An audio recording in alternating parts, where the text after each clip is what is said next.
Ferrari's race in Australia was not lost due to a lack of pace or driver errors, but rather due to a strategic decision that unleashed the fury of Charles Leclerc and Lewis Hamilton against the team wall, exposing a problem that could haunt Ferrari throughout the season. Now, before we start, I ask you a question. Did Ferrari lose a certain victory in Australia because of its own strategy?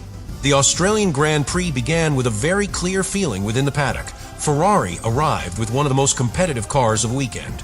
During the previous sessions, it had already been seen that the car had enough pace to fight at the front, and that both Charles Leclerc and Lewis Hamilton could become protagonists of the race. For the Italian team, this first event on the calendar represented more than just a simple opening race. It was the first real big test of Hamilton's new stage in red, and also an opportunity to show that Ferrari was ready to fight for the championship from the start of the season.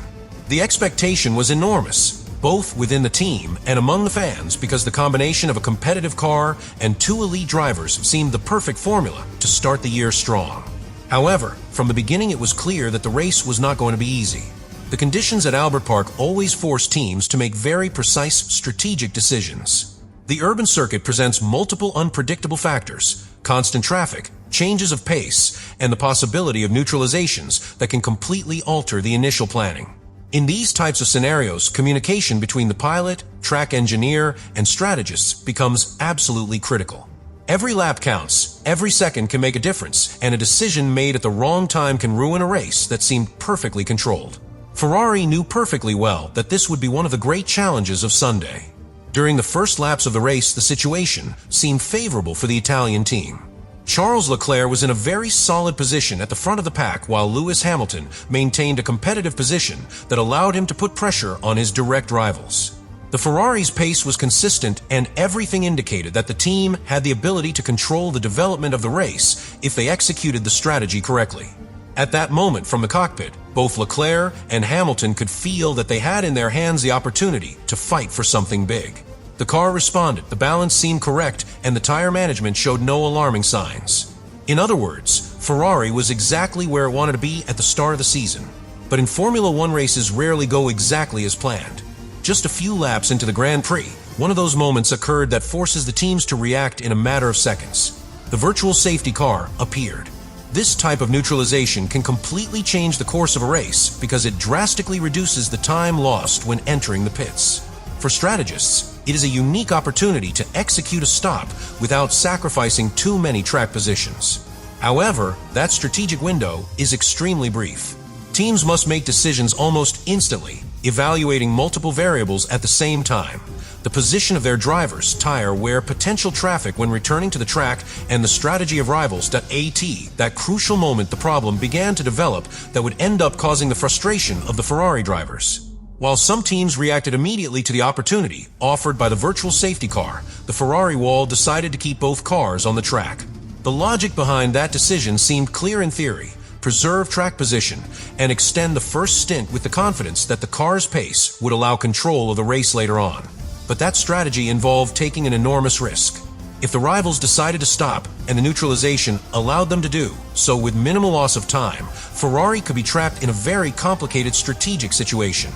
From inside the car, the drivers perceive these situations in a very different way than from the wall. They see directly what is happening on the track, feel the behavior of the car, and quickly detect when a rival is gaining a strategic advantage. Lewis Hamilton, with years of experience managing races from the cockpit, immediately understood what was happening. At that point, he began to question the team's strategic decision because the opportunity to stop during the virtual safety car was too valuable to ignore. For a driver who has won multiple championships thanks to precise strategic decisions, watching that window close without taking advantage of it was extremely frustrating. Charles Leclerc was also completely aware of what was happening. Leading a race doesn't just mean maintaining the pace, it also involves correctly managing the key moments in which strategic decisions are made. When a driver is in the lead position, he knows that any mistaken strategy can turn an advantage into a disadvantage in a matter of laps. And exactly that risk was beginning to appear on the horizon for Ferrari. While Ferrari kept its drivers on the track, other teams began to take advantage of the caution. That difference in strategic approach was to become the turning point of the entire career. What at the time seemed like a simple career management decision would soon begin to have much deeper consequences. Because in modern Formula One, when a rival executes an undercut at the perfect moment, regaining track position can become practically impossible. At that moment, no one within Ferrari could imagine that that decision made in just a few seconds would end up being the source of one of the biggest frustrations of the weekend. But from that precise moment, the race began to slowly tilt in a direction that neither Leclerc nor Hamilton were willing to accept without protest. And what would come later on the team radio would be proof that a storm was already brewing inside the cockpit. When Ferrari finally completed the pit stops and the race stabilized again, the reality of the strategic error began to become fully evident. What had started as a simple bet on the wall had transformed into a disadvantage that was impossible to reverse. Not only had Mercedes executed the perfect strategy during the virtual safety car, they were now in complete control of the race. With better tires and a superior strategic position, George Russell and Kimi Antonelli were able to manage the pace in relative comfort as Ferrari tried to rebuild a race that was already seriously compromised. For Charles Leclerc, the situation was especially bitter. For much of the start of the Grand Prix, he had been in a position to control the race, managing the pace and maintaining an advantage that seemed enough to aspire to victory. But after the late stop on lap 25, the Monegasque returned to the track in a much more vulnerable position. The strategic window that Ferrari had tried to exploit simply did not work out as the team had hoped. The rivals who had stopped during the virtual safety car had gained too much time, and now Ferrari had to assume that the maximum possible result would be to fight for the podium. Lewis Hamilton experienced an even more frustrating situation. His stop came even later on lap 28, and when he returned to the track it was already evident that the race scenario had completely changed. George Russell had managed to take advantage of the undercut and overcome it on the track, something that was especially painful for the Briton considering that he had warned on the radio that this situation could occur if Ferrari did not react during the virtual safety car. The feeling inside the cockpit was clear. The team had ignored a crucial strategic opportunity, and now they were paying the price for that decision. From that moment on, the race became an exercise in damage control for Ferrari. Without the strategic advantage or dominant position they had had at the start, the Italian team had to simply focus on securing as many points as possible. Mercedes, on the other hand, handled the situation calmly. With the strategic advantage already consolidated, Russell and Antonelli were able to maintain the necessary pace to secure a comfortable 1-2 finish that, a few laps earlier, seemed completely out of reach for the German team. But beyond the final result, what really left its mark on Ferrari was the atmosphere that had been generated during the race. The pilots' radios had made it clear that there was real frustration with the way the strategy was managed from wall. When a driver like Lewis Hamilton openly questions a strategic decision during the race, it is not simply an emotional reaction.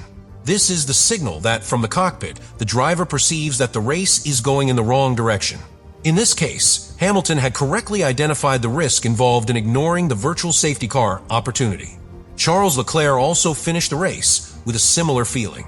Although his reaction was more contained in radio communications, it was evident that the Monegasque understood perfectly what had happened.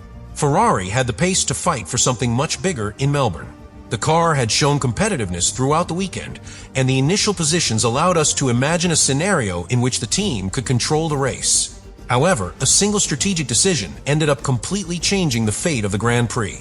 The final result was a third and fourth place for Ferrari. On paper, a solid result to start the season. But within the team, the perception was very different.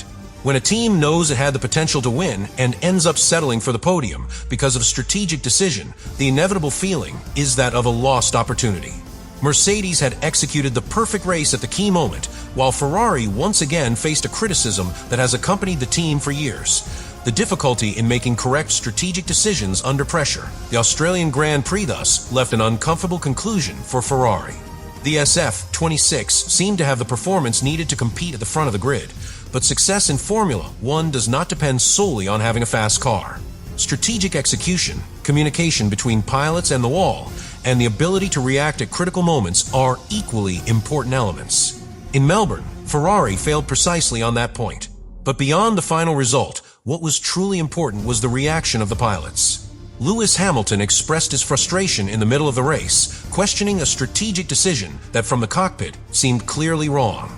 Charles Leclerc, although more contained on the radio, also ended with the feeling that Ferrari had let a race slip away that was perfectly within their reach.